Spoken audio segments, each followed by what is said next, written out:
દાહોદ જિલ્લાના સિંગવડ તાલુકામાં લોકશાહીના પર્વનો ઉત્સાહભેર ઉજવણી, સ્થાનિક સ્વરાજ્યની સંસ્થાઓની ચૂંટણી માટે શાંતિપૂર્ણ માહોલમાં મતદાન પૂર્ણ.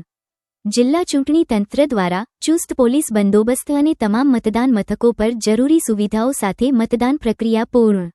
ગુજરાત રાજ્ય ચૂંટણી આયોગ દ્વારા જાહેર કરવામાં આવેલી સ્થાનિક સ્વરાજ્યની સંસ્થાઓની સામાન્ય ચૂંટણી 2026 અન્વયે આજે રવિવારના રોજ દાહોદ જિલ્લામાં સવારથી જ લોકશાહીના પર્વનો શાંતિપૂર્ણ અને ઉત્સાહવર્ધક વાતાવરણમાં પ્રારંભ થયો છે.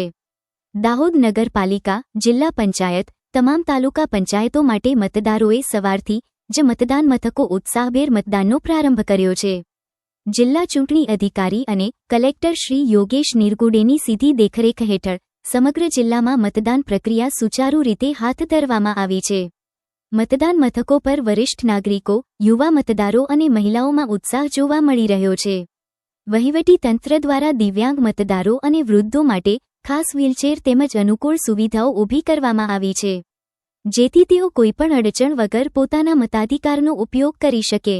કાયદો અને વ્યવસ્થાની સ્થિતિ સુદૃઢ જાળવી રાખવા માટે સમગ્ર જિલ્લામાં પોલીસ અધિક્ષક શ્રી રવિરાજસિંહ જાડેજાના માર્ગદર્શન હેઠળ ચુસ્ત પોલીસ બંદોબસ્ત ગોઠવવામાં આવ્યો છે. સંવેદનશીલ મતદાન મથકો સહિત મતદાન મથકો પર સીસીટીવી કેમેરા દ્વારા સતત મોનિટરિંગ કરવામાં આવ્યું. જિલ્લા કલેક્ટર કચેરી ખાતે કાર્યરત કંટ્રોલ રૂમ પણ કાર્યરત છે. લોકશાહીના આ મહાપર્વમાં દાહોદ જિલ્લાના તમામ મતદારો નિર્ભય થઈને અને વધુમાં વધુ સંખ્યામાં મતદાન કરે તે માટે જિલ્લા ચૂંટણી તંત્ર દ્વારા અપીલ કરવામાં આવી છે.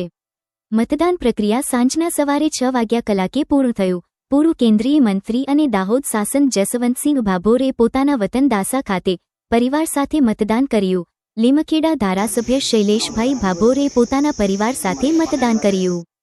મધ્ય ગુજરાત બ્યુરો ચીફ ઇમ્તિયાઝ ઘાંચીની સાથે ફિરોજ ઘાંચીની એક રિપોર્ટ.